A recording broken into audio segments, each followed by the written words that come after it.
Assalamualaikum warahmatullahi wabarakatuh. Alhamdulillahirrabbilalamin. Wabihi nasta'in ala umuri dunya waddin. Asyhadu alla ilaha illallah wa asyhadu anna Muhammadan abduhu wa rasuluh la nabiyya ba'da amma ba'du.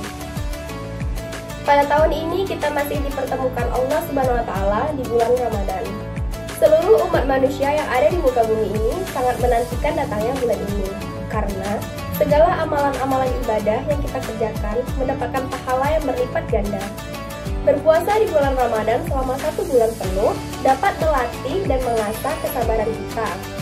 Memang benar, melatih kesabaran itu sangatlah berat dan pahit, namun akan dapat menghasilkan buah yang sangat manis, sesuai dengan firman Allah Subhanahu wa taala dalam surah Al-Baqarah ayat 153 yang artinya, "Wahai orang-orang yang beriman, mohonlah pertolongan kepada Allah dengan sabar dan sholat.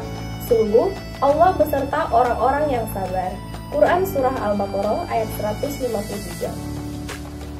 Dalam ayat ini disebutkan bahwa Allah bersama orang-orang yang sabar. Apa yang lebih manis dari kebersamaan dengan Allah?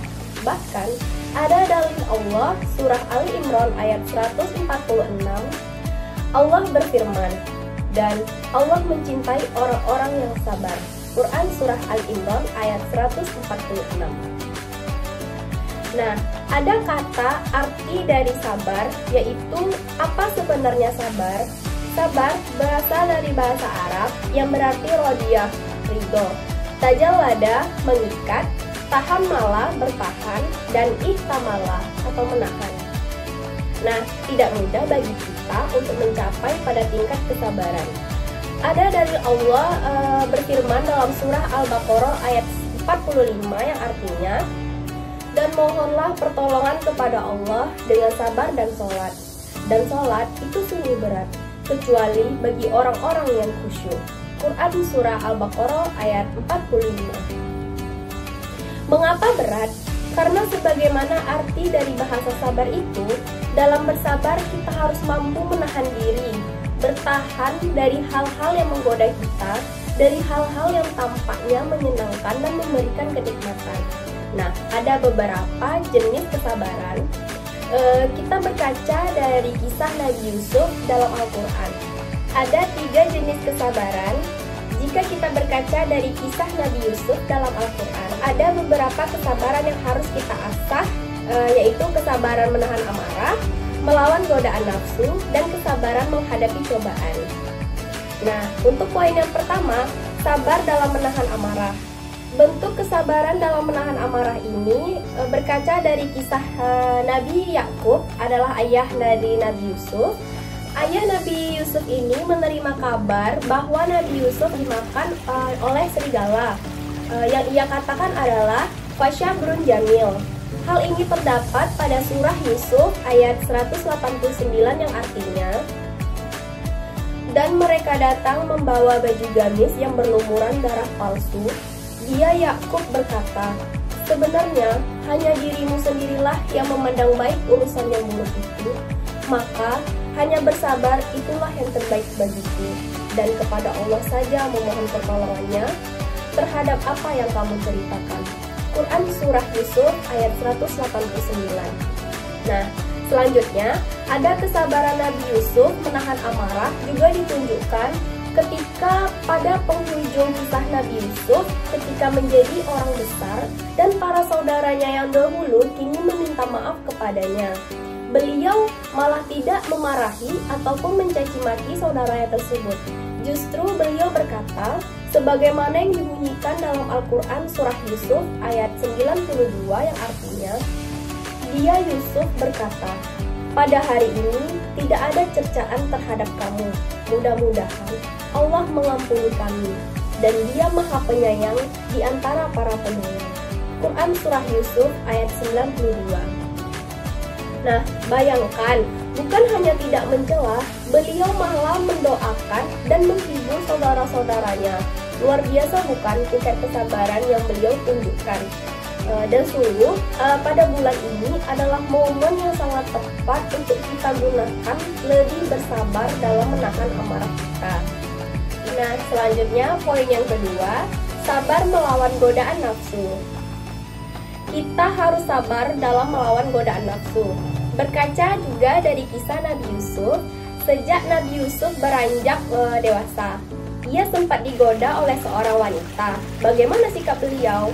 Beliau berlindung dan berlari menjauhi godaan tersebut.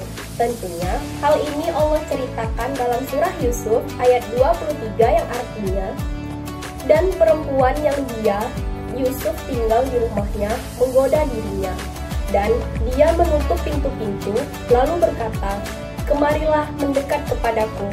Yusuf berkata, "Aku berlindung kepada Allah, sungguh Tuanku telah memperlakukan aku dengan baik. Sesungguhnya orang yang zalim itu tidak akan beruntung." Quran Surah Yusuf ayat 23. Nah, selanjutnya ada poin yang ketiga, yaitu sabar menghadapi cobaan. Untuk poin yang ketiga ini, kita juga harus sabar dalam menghadapi musibah. Dalam surah Yusuf, Allah mengisahkan bagaimana sang raja bermimpi melihat 7 ekor sapi betina yang gemuk dimakan oleh 7 ekor sapi betina yang kurus, 7 tangkai gandum yang hijau, dan 7 tangkai lainnya yang kering. Nabi Yusuf mentakwilkan mimpi tersebut ada tertera pada surah Yusuf ayat 47-49, yang mana artinya, dia Yusuf berkata, "Agar kamu bercocok tanam 7 tahun berturut-turut, sebagaimana biasanya kemudian apa yang kamu tuai, hendaklah kamu biarkan di tangkainya, kecuali sedikit untuk kamu makan. Kemudian, setelah itu akan datang 7 tahun yang sangat sulit, yang menghabiskan apa yang kamu simpan untuk menghadapinya di tahun sulit.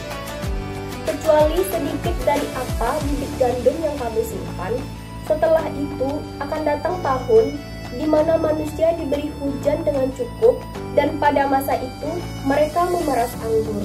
Quran Surah Yusuf ayat 47-49.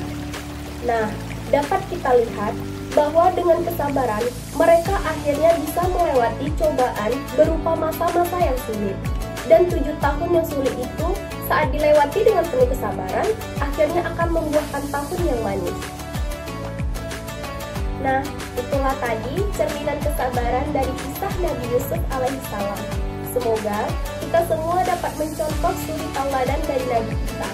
Semoga pada bulan Ramadan ini kita dapat diberikan kemudahan dalam menjalankan ibadah dan dapat melatih lagi tingkat kesabaran kita. Saya berharap apa yang saya sampaikan pada kultum ini dapat menjadi inspirasi dan diterapkan pada kehidupan sehari-hari.